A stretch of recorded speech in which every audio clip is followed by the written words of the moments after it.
G'day ladies and gents, and welcome back to IL-2 Great Battles with Mags, and welcome aboard the newest American toy to be added to the collection for IL-2 Great Battles. This is the P-47D-28, the Jug itself, and we've been waiting for this one for a long time.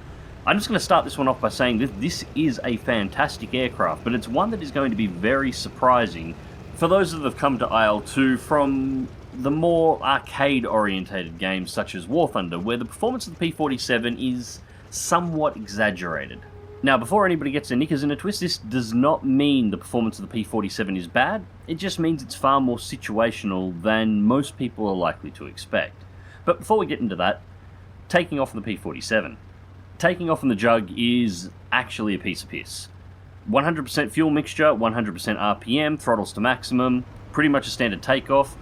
A little bit of flap, I don't recommend any more than 15% if you've got a heavy payload on, and if you do have a maximum payload, you may have to give yourself a short 2 or 3 second shot of boost, just to give yourself an extra bit of speed, especially if you're on a particularly short runway, but that is only with a maximum payload. In addition to that, make sure you've got all the radiators and cowling flaps closed off. You will not need them, you will not overheat on takeoff, even on a hot summer map. Cooling was never an issue in the P-47, I didn't experience any major issues with it. But do make sure that you have your prop pitch and your supercharger linked to your throttle quadrant. You do have to manually set these, and it will make sure that the supercharger and that the prop pitch progresses as you increase the power to the aircraft. And simple as that, we are in the air. So let's talk customization options. Now, the P-47 does have a huge number of customization options, the first of which are the removal of some of the 50 caliber machine guns. The standard loadout on the aircraft is of course 8 Mk.II 50 caliber machine guns, but you do have the option to remove 2 or 4 of these machine guns, if you choose to do so. Now, you may be wondering, why the hell would you want to remove some of the 50 caliber machine guns from the P-47? It's one of the selling points of the aircraft. Well, it depends on exactly what it is you're trying to do with it. First thing to remember is that each of the machine guns weighs roughly 50 kilograms in aircraft configuration, so stripping 4 of these guns out removes 200 kilograms from the weight of the aircraft. But while these machine guns are removed, the ammunition for them isn't. It goes on to the machine guns that are remaining. So while you do lose overall firepower by removing some of these machine guns, your actual trigger time increases significantly, doubling the ammunition load in the guns that are remaining.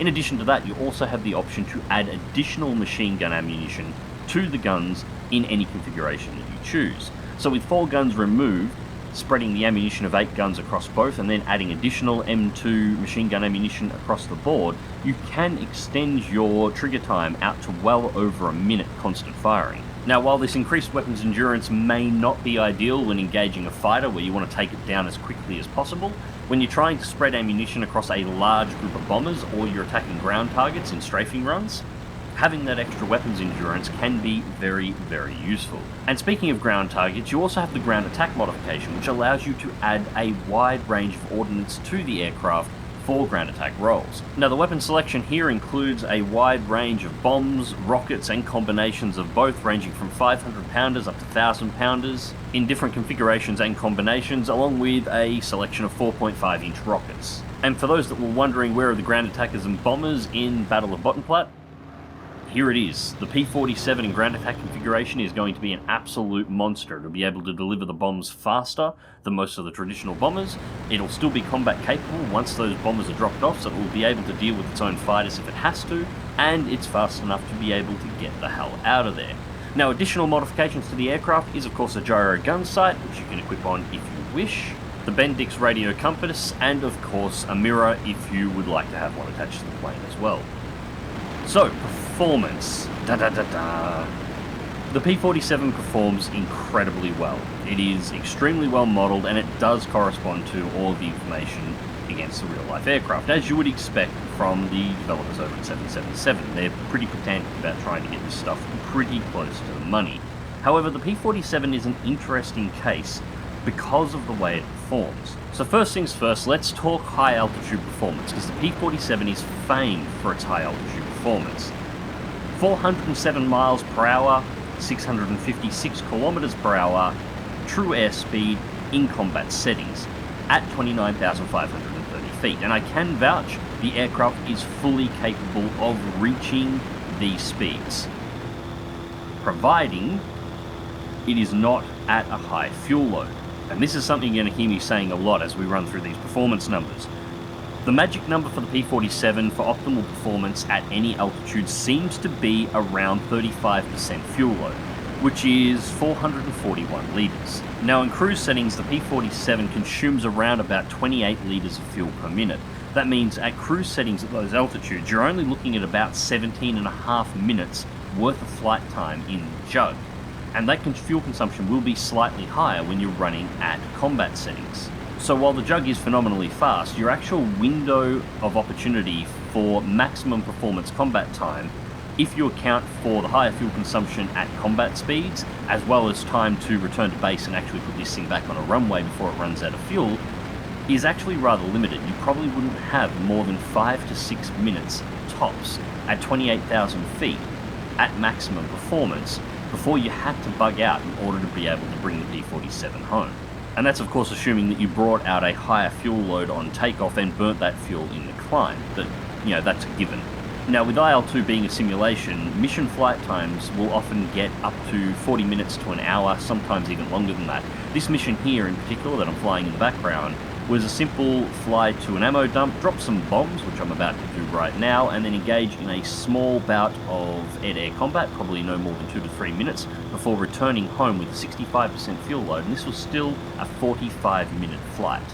So a window of around 6 minutes out to a maximum of about 17.5 if you don't mind gliding the jug back to base, is not a huge window for maximum performance. And the second thing to consider is why you would be flying at that altitude in the first place.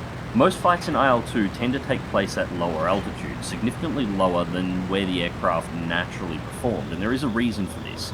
The reason why aircraft like the Jug would fly at 28,000 to 35,000 feet was because that's where the bombers were, which meant that's where the German fighters were, because the German fighters were trying to stop the 4-engine heavy bombers, the B-17s, so the Jug was up there trying to deal with those fighters. There's no 4-engine heavy bombers in IL-2. So there's no reason for the German fighters to go that high outside of just wanting to go that high on a whim, so there's no real reason for you to go up there as well. The opportunities to actually use that high in performance and actually engage into a dogfight in those altitudes are going to be exceedingly rare until this situation changes. So the flight time is limited, and the number of reasons to actually use that performance is even more so. But it is there if you do want it. Now, moving on from that one, low altitude performance, because the Jug was not slow at low altitudes either. But here, again, fuel load and of course ordnance do make severe changes to the maximum speeds you'll actually be able to achieve, by probably quite a bit more than you would be expecting. The Jug's maximum true airspeed at sea level in combat mode is around 312 miles per hour, or around 502 kilometers per hour, but if you get it up to around 1,000 feet, you can increase that out to around 340 miles per hour, or around 547 kilometers per hour. But again, this is heavily fuel load dependent. Around 35% fuel, again, seems to be around about the magic number in order to hit these figures, which does limit your endurance in a fight and how long you can hang around. 65% fuel load seems to be the best balancing point, but at 65% fuel load, you're going to find yourself having trouble even at combat powers exceeding around 305 to 310 miles per hour, which is still not slow by any means. We're talking nearly 500 kilometers per hour here, but it's where those of you that are transferring over from War Thunder to IL-2 to fly the new American planes are going to find yourselves rather surprised. Since IL-2 includes no matchmaker, planes fly against planes that they flew against inside of the theatre in real life, the P-47 is not flying against old machines that would have trouble with these kind of speeds. In fact, most of the aircraft that you will encounter are capable of achieving these speeds too. And it's also important to note that the P-47 cannot maintain these speeds indefinitely. The turbo supercharger can only be run for 15 minutes at maximum RPM, and your maximum time on wet is only 5 minutes. Exceeding either of these times could result in engine damage, which of course could lead to you losing the aircraft. These speeds are also drastically affected by ordnance. If you happen to be carrying a heavy ordnance load, a couple of 1,000-pound bombs and some rockets, for example, speeds can drop down to a maximum at combat power of around 250 to 260 miles per hour, or around 418 kilometers per hour, which is still not slow by any means and is faster than most of the bombers that are already available in the game, but These are also speeds slow enough to make interception relatively easy if you are detected, so you cannot rely on the P-47's raw speed to get the mission done. You will have to consider tactics, and optimally you would still want a fighter escort to defend you while you're trying to deliver your payload. So, turning performance. The Jug is not known for her turning capability. You're looking at about 27.5 seconds to make a full turn at around 200 miles per hour at sea level, and you're looking at about 31 seconds at 205 miles per hour at around about 10,000 feet in order to complete a turn. This is comparable to the turning capability of the BF-110G2. So I wouldn't say the turning capability is awful, but I also wouldn't go deliberately throwing it into a turn fight against something like a 109. That would probably end very, very badly for you. Dive performance is also an interesting one. P-47 was once again known for its incredible dive speeds, and it is capable of them in-game. 500 miles per hour is the dive speed limit, or around 805 kilometers per hour. This is insanely quick, but it does come with some drawbacks.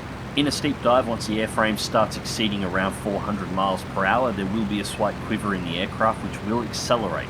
Once you pass beyond around 450 miles per hour, the P-47 shakes like a gravel truck. Keeping a gun on target is actually incredibly difficult, and at 500 miles per hour, a lot of the control surface authority has actually been lost. You will need to make sure you still have sufficient space before the ground to be able to pull out of such a high-speed dive, otherwise you will just pancake and there will be very little that you can actually do about it. So, putting the numbers aside, how does she actually fly? Well, she is just a big, beautiful girl to fly. She is smooth and stable in the turns. She's very forgiving and very easy to recover from stalls and spins. She's very precise on the controls, making delivering ordnance in a ground attack role incredibly easy and incredibly accurate. And to top it all off, she is beautiful and stable to land. She does have a tendency to bounce if you come in a little bit too hot, but she can handle it, and even when damaged, she is really smooth to put on the ground. In fact, my very first flight, and thus my very first landing in the P-47, my left wing was worked over by a 109, and I was still able to put her down centre line smooth as silk. Once on the ground and in taxiing, she is quite possibly the easiest tail dragger in the game. In fact, I'd go so far as to say she is the easiest tail dragger in the game to taxi around. Very easy to control, very easy to maneuver, very easy to put her exactly where you want to and to keep her under control. She does not have a tendency to spin as some of tail draggers do. She's just a wonderful all-around aircraft to fly.